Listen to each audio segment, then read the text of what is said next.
মুসলমান ভাইরারে আমার লক্ষ্য করে দেখেন, আল্লাহর নবী বিশ্ব নবী রাহমাতুল লিল আলামিন হযরত আবু বকর সিদ্দিক রাদিয়াল্লাহু তাআলা আনহুকে কালেমার দাওয়াত দিয়েছেন। হযরত আবু বকর সিদ্দিক রাদিয়াল্লাহু তাআলা আনহু কোনো প্রশ্ন করলেন না, সাথে সাথে নবীর কালেমাটাকে সাড়া দিয়া কালেমা পড়া মুসলমান হয়ে গেছেন। মুসলমান হওয়ার পরে আল্লাহর নবী বিশ্ব নবী রাহমাতুল লিল আলামিনের দরবারে চলে গেছেন।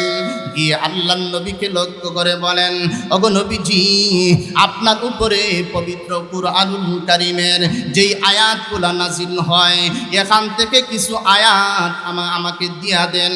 আমি আমার বাড়িতে যাব বরকতের জন্যে আমার ঘরে একটু তেলাওয়াত করব। সুবহানাল্লাহ বলেন। একটু আয়াত আমাকে দিয়া দেন, আমি বাড়িতে চলে যাব বরকতের জন্য, আমার ঘরে একটু তেলাওয়াত করব। আল্লাহর নবী বলেন, আবু বকর, আমার কাছে কোরআনের তেমন কোনো আয়াত নাজিল হয় নাই, ওহীর সূচনা লগ্ন তেমন কোনো আয়াত নাজিল হয় নাই। আমার কাছে সূরাতুল আলাকের কিছু আয়াত আছে, যাও এগুলা লইয়া বাড়িতে চলে যাও, তুমি গিয়ে তোমার ঘরের ভিতরে কোরআন থেকে তেলাওয়াত করো। মহান আল্লাহ রব্বুল আলামিন তোমার ঘরের ভিতরে বরকত আল্লাহর পক্ষ থেকে নাজিল করে দিবেন। আমার ভাইরা, হযরত আবু বকর সিদ্দিক রাদিয়াল্লাহু তাআলা আনহু বাড়িতে চলে গেলেন। বাড়িতে চলে যাইয়া কোরআন থেকে তেলাওয়াত আরম্ভ করে দিয়েছেন। এত সুললিত কণ্ঠের তেলাওয়াত, হযরত আবু বকর সিদ্দিক রাদিয়াল্লাহু তাআলা আনহুর কোরআন তেলাওয়াতের আওয়াজটুকুন আশেপাশে বেঈমান কাফিরদের বাড়ি পর্যন্ত পৌঁছিয়া গেছে। বেঈমান কাফিরগুলার ছোট্ট ছোট্ট নাবালেগ বাচ্চাগুলা আবু বকর সিদ্দিক রাদিয়াল্লাহু তাআলা আনহুর কোরআন তেলাওয়াত শুনে উনার বাড়িতে চতুর্দিকে জড়ো হয়ে গেছে। আল্লাহু আকবার বলেন।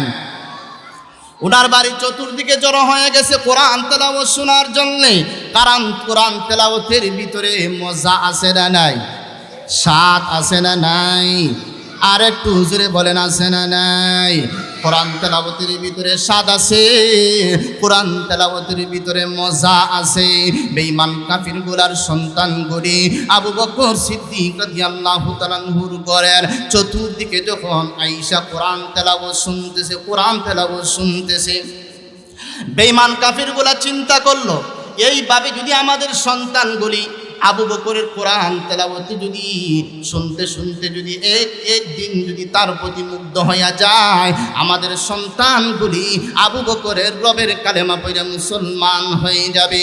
এই জন্যে আবু বকরকে যে কোনো সুরতি হোক না কেন কোরআন তেলাওয়াত থেকে একটু বিরত করতে হবে।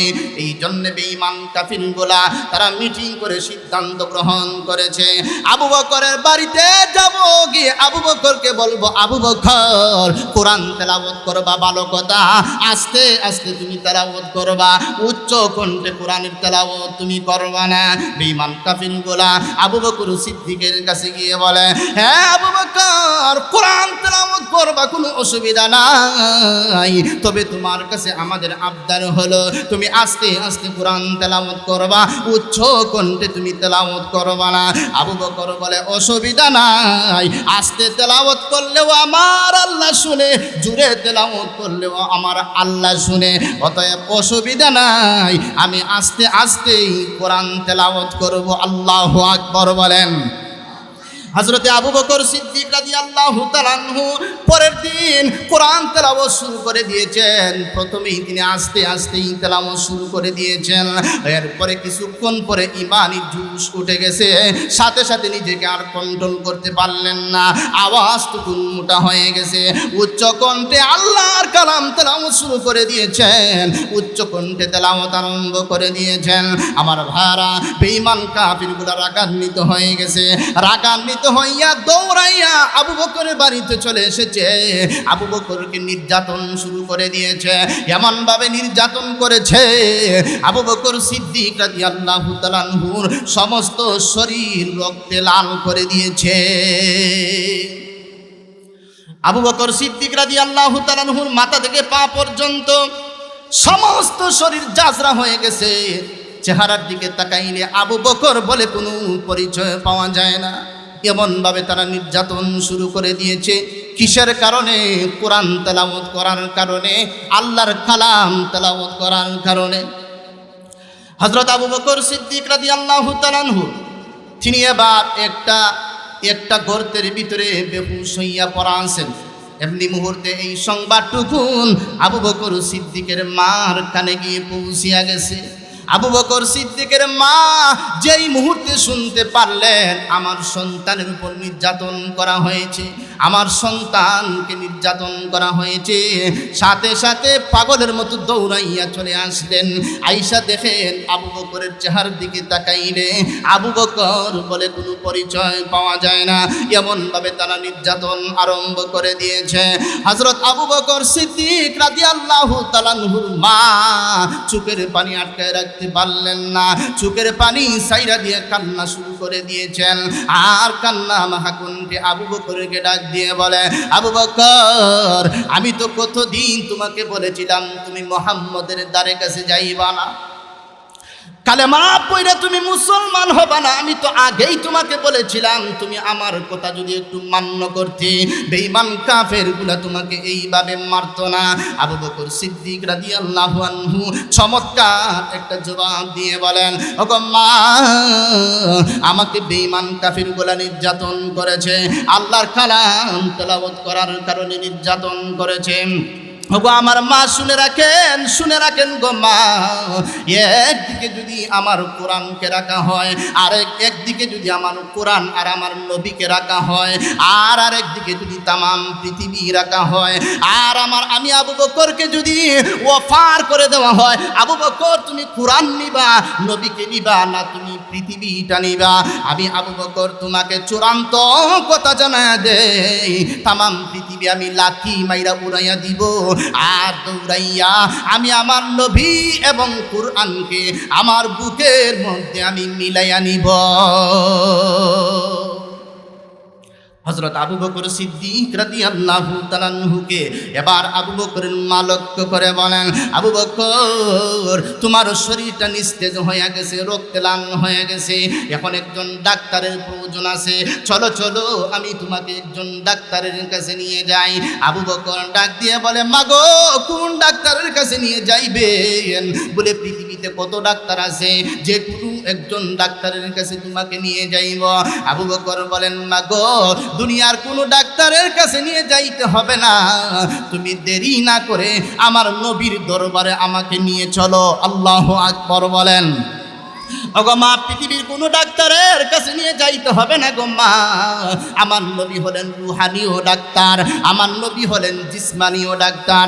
ওগো মা, খোদার কসম করে বলি গো মা, আমার নবীর দরবারে যখন তুমি আমাকে নিয়ে যাইবা, আমি আমার নবীর নুরানি চেহারাটা যখন একটা বার দেখব, আমার যত ব্যথা বেদনা হয়েছে, আমাকে যত নির্যাতন করা হয়েছে, আমার নবীর নুরানি চেহারাটা দেখার সাথে সাথে সব ব্যথা বেদনা আমি আবু বকর মুহূর্তের ভিতরে ভুলিয়া যাইব। আল্লাহু আকবার বলেন। আমার বাইরে লক্ষ্য করে দেখেন, হযরত আবু বকর সিদ্দিক রাদিয়াল্লাহু তাআলা আনহু নবীর দরবারে মাকে নিয়ে চলে গেছেন। আল্লাহর নবী বিশ্ব নবীর দরবারে চলে যাওয়ার পরে নবীজি আবু বকর সিদ্দিক রাদিয়াল্লাহু তাআলা আনহুর শরীরের ভিতরে যত জায়গায় বেঈমান কাফিরগুলা নির্যাতন করেছে, আল্লাহর নবী ওনার বুকের থুতু মুবারক এনে আবু বকর সিদ্দিক রাদিয়াল্লাহু তাআলা আনহুর গায়ের মধ্যে লাগাইয়া দিয়েছেন। লাগানোর সাথে সাথে আবু বকর সিদ্দিক রাদিয়াল্লাহু তাআলা আনহু পূর্ণ সুস্থ হয়ে গেছেন। আল্লাহু আকবার বলেন। হযরত আবু বকর সিদ্দিক রাদিয়াল্লাহু তাআলা আনহু মাকে লক্ষ্য করে বলতেছেন, ওগো আমার মা, দেখেন আমার নবী রুহানিও ডাক্তার, জিসমানিও ডাক্তার, তুমি আমাকে ডাক্তারের কাছে নিয়ে যাইবা বলছো, আমার নবী আমাকে মুহূর্তের ভিতরে তোমার চোখের সামনেই আমাকে ভালো করে দিয়েছে। সুবহানাল্লাহ। আল্লাহর নবীকে ডাক দিয়ে বলে আল্লাহর নবীকে আবু বকর সিদ্দিক ডাক দিয়ে বলেন, ওগো আল্লাহর নবী, আমার পরিবারের মধ্যে আমরা দুইজন মানুষ, আমি আবু বকর আর আমার মা। আমি আবু বকর কালেমা পড়ে মুসলমান হয়ে গেছি, কিন্তু আমার মা এখন পর্যন্ত কাফির রয়ে গেছে। এটা তো সুন্দর লাগে না? ওগো নবী, একটু মেহেরবানি করে আমার মার হেদায়েতের জন্যে আল্লাহর দরবারে একটু দোয়া করেন। আল্লাহ নবী হলেন মুস্তাজাবুদ দাওয়াত। নবীজি যেই দোয়া আল্লাহর দরবারে করেন কোনো পর্দা থাকে না, সাথে সাথেই আরশে আজিমের ভিতরে কবুল হইয়া যায়। সুবহানাল্লাহ বলেন। ওগো আল্লাহর নবী, আপনি মুস্তাজাবুদ দাওয়াত, আপনি মহান আল্লাহর আদালতে একটু দোয়া করেন, আল্লাহ যেন আমার মাকে হেদায়েত দান করে, আমার মাকে ইসলামের গণ্ডির ভিতরে ঢুকায় দেয়। আল্লাহর নবী আবু বকর সিদ্দিক রাদিয়াল্লাহু তাআলা আনহুর মার হেদায়েতের জন্য নবীজি এবার দোয়া আরম্ভ করে দিয়েছেন। আল্লাহুম্মা হদি উম্মা আবি বকর, ওগো আল্লাহ আবু বকরের মাকে তুমি হেদায়েত দিয়ে দাও, ইসলামের গণ্ডির ভিতরে ঢুকাইয়া দাও। নবীজি দোয়া করেছেন। আবু বকর সিদ্দিক রাদিয়াল্লাহু তাআলা আনহু ডাক দিয়ে বলেন, হে পৃথিবীর মানুষ, তোমরা শুনো, আমার নবী আমার মার হেদায়েতের জন্য দোয়া করতেছেন। আমি তাকায় দেখি আমার মার দুইটা চক্ষু থেকে পানি ফুটা ফুটা হইয়া জমিনের ভিতরে পড়তেছে। সুবহানাল্লাহ বলবেন না? এতে বোঝা গেল আমার মার অন্তরটুকুন পরিবর্তন হয়ে গেছে। আল্লাহর নবী বিশ্ব নবী আবু বকর সিদ্দিক রাদিয়াল্লাহু তাআলা আনহুর মার হেদায়েতের জন্য দোয়া করেছেন। আবু বকর সিদ্দিক রাদিয়াল্লাহু তাআলা আনহুর মা সাথে সাথে অন্তরটুকুন পরিবর্তন হয়ে গেছে। আবু বকর সিদ্দিক রাদিয়াল্লাহু তাআলা আনহু মাকে লইয়া এবার বাড়িতে চলে গেলেন। বাড়িতে চলে যাওয়ার পরে আবু বকর সিদ্দিক রাদিয়াল্লাহু তাআলা আনহুর মা লক্ষ্য করে বলেন, বাবারে তুমি প্রতিদিন এটা কি তেলাওয়াত করো?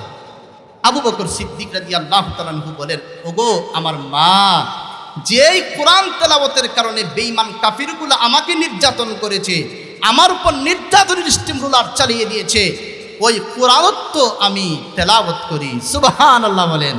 আবু বকর সিদ্দিক রাদিয়াল্লাহু তাআলা আনহু বলেন, আবু বকর সিদ্দিকের মা বলেন, ও আবু বকর, একটু মেহেরবানি করে ও কোরআন থেকে একটু আমাকে তেলাওয়াত করে শোনাও।